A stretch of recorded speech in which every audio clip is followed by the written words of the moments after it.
that sound like an amp? I have no idea, but it sounds darn good. It does sound like an amp. That's a tube screamer into a deluxe reverb. Sounds great. Look, I want to get right to the video today, the topic of the video. I don't think modeling has gotten better in the past 10 years. Maybe it has. But I don't think, let me say this, it hasn't gotten better in the past years in any way that has warranted the amount of people now adopting it. Meaning, I don't think it's actually been these huge leaps forward in modeling is so much better, you know, and that's why everyone has now realized, like, oh, we all have these high standards, and I've been waiting for it to get above this point, and now I take modeling seriously.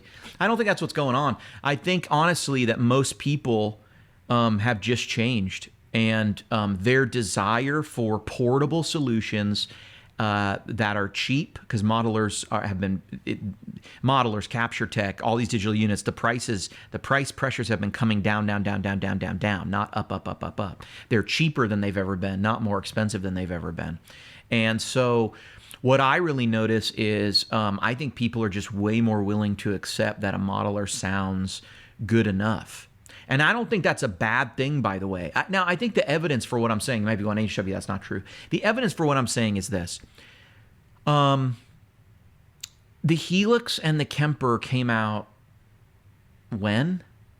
And they still hold up to everything else out there? So to me, that tells you right there, like, we've been able to trick the audience, you know? And it's funny, I follow this guy named Jimmy Cardoza. He said something that was actually so true. I agree with him. It's not the sentiment I would have taken, but someone said, like, he said, oh, the age-old argument that, well, with a modeler, you can fool the audience, so what's the difference? And he just said, nothing that I do is for the audience. It's for me to feel inspired by my sound so that I can be a better musician. And I thought that is so well said. Congratulations, Jimmy.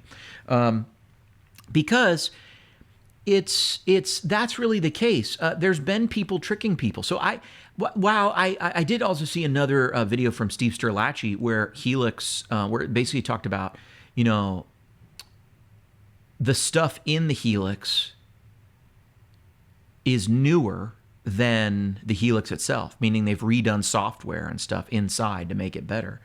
And you see that too with acoustics.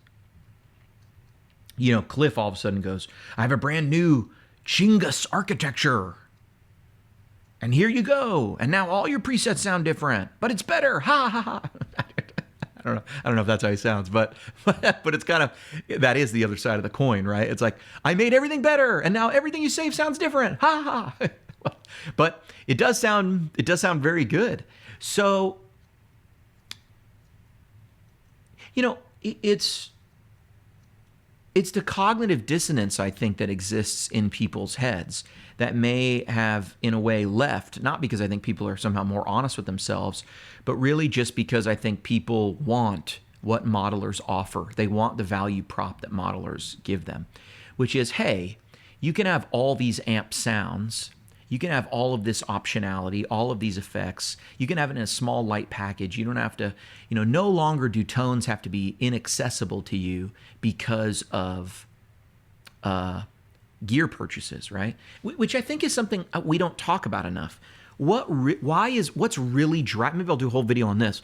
What's really driving the popularity of modelers?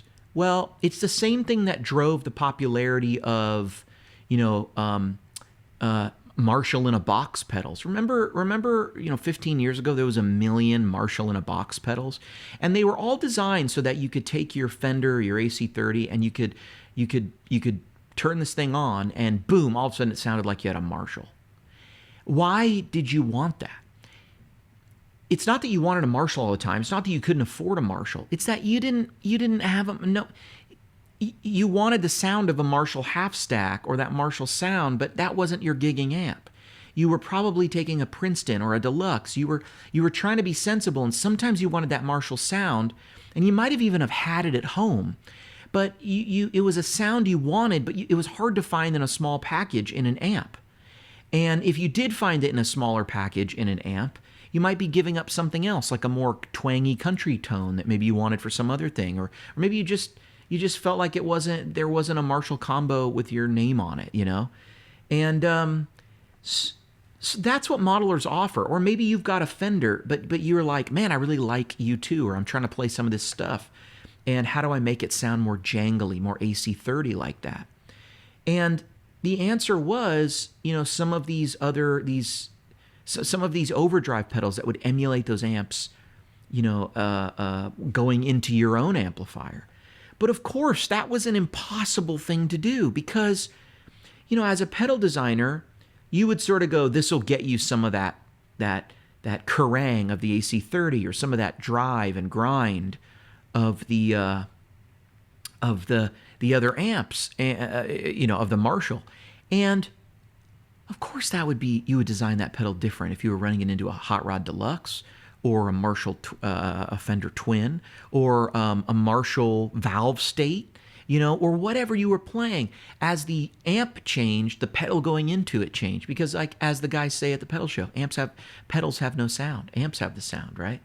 So obviously, that problem goes away when you have modelers say you can do this, this, this, and this.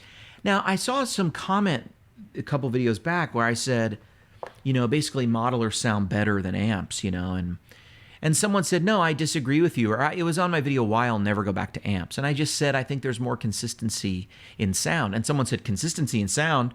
It's hard to get a consistent sound when you run a different amp every song. To which my first thought was, well, why would you do that? I don't do that. Why would you do that? At most on a weekend, I would run 2 different amps, but 95% of the weekends I'm running 1. In fact, like 100% of the weekends I'm running 1 amp for that band, for that set. Now, I may make a decision to go, you know what, I'm going to put away this AC30 and I'm going to take out a Deluxe, but wouldn't you do that sometimes if you own multiple amps? Why would you change your amp every single, song? Why would you do that? You don't have to. And in fact, something like a Tonex, like a Tonex 1, you just plop that thing on the end of your board and turn it on, and there you go. If anything, what really it lets you do is go, I'm going to play my AC30 on 4, which is my normal tone, and then bam, I'm going to be able to hit this button if I want to turn the AC30 up to 6, which I can't do with an AC30. Or maybe I want to do that with my Deluxe reverb. I have my free and very popular QC Performance for the 65 Deluxe reverb. It's set up that way. So that you have 2 levels of gain. You've got the Deluxe reverb, sort of clean edge of breakup, and then you've got it overdriven.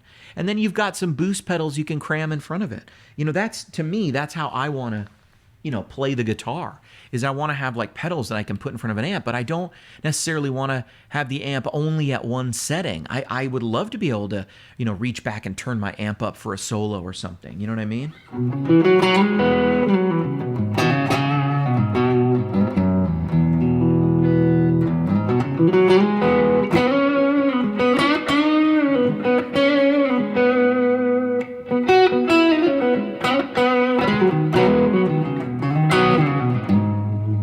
What a freaking great guitar, man. I like this thing a lot.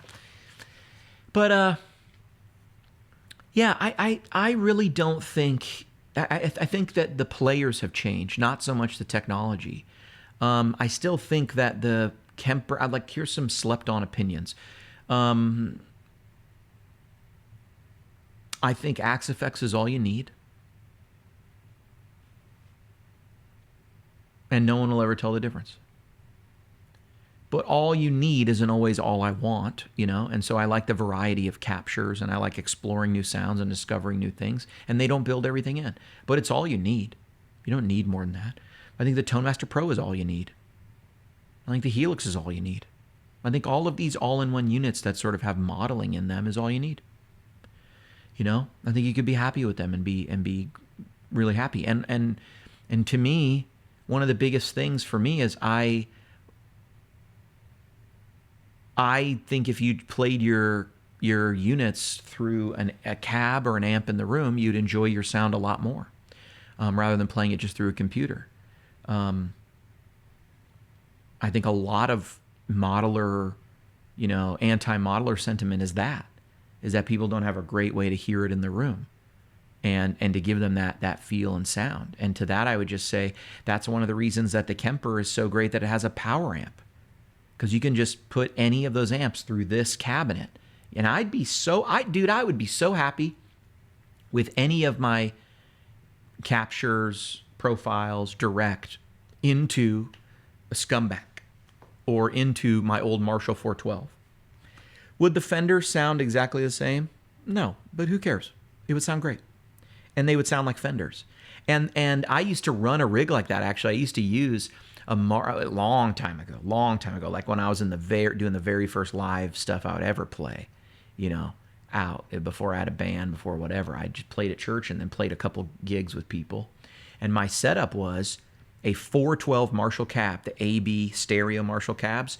And I had a DSL running into one side and a Fender Bandmaster TFL reverb running into the other side, and then I used an AB switch. They were both plugged in, and I would set that cab to stereo, so they had two. So both amps were seeing the proper load off of one 412.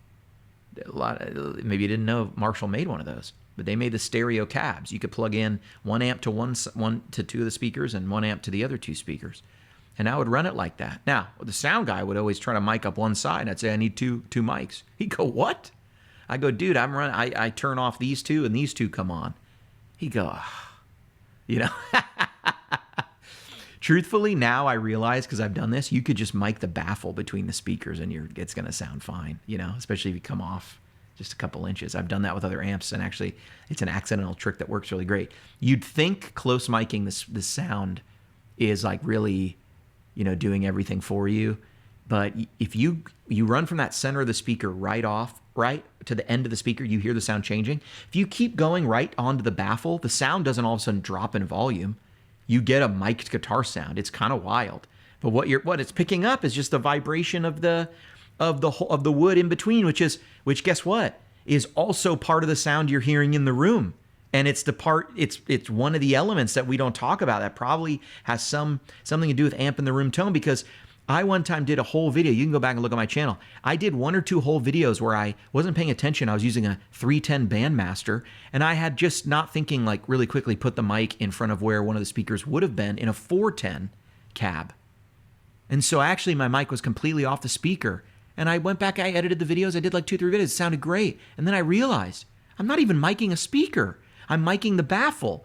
And if you think about what the structure is you've created when you close back or open back, whatever, a cabinet, and you put speakers and you put a piece of wood, you think that piece of wood doesn't vibrate on top? Of course it does. You've created a drum or like a cabinet that pushes sound out. It's the same thing.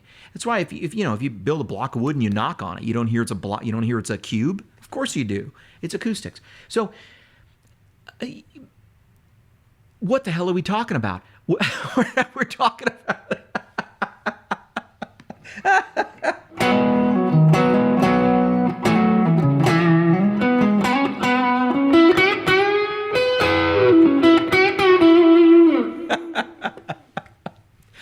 anyway, what we're talking about. That's why I don't think modeling has actually gotten that better. I think players have changed, and I think players have changed for the better.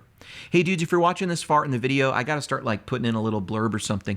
If you want to support Tone Junkie and you watch these videos, check out the links below, man. We got a store with all sorts of IRs, all sorts of stuff. Doing that really helps support this channel and me doing these videos every day. Also, if you're not into digital stuff, there is a store where we sell gear, guitar pedals, amps, all that stuff. I sell stuff that comes through here, and all sorts. There's always stuff available, and because when it's not available, I put more up, and I just sell some old stuff and buy some new stuff. You know what I mean? That's just kind of what I do, and I'm always flipping stuff and turning it over. So there's always some great deals there. If you buy anything there, there's also the opportunity to get like free digital everything packs, with like all the purchases there, and there's usually some great deals on there. In addition, just like, subscribe, helps the channel, and sign up for an email list, because I always send out cool deals. HW, out.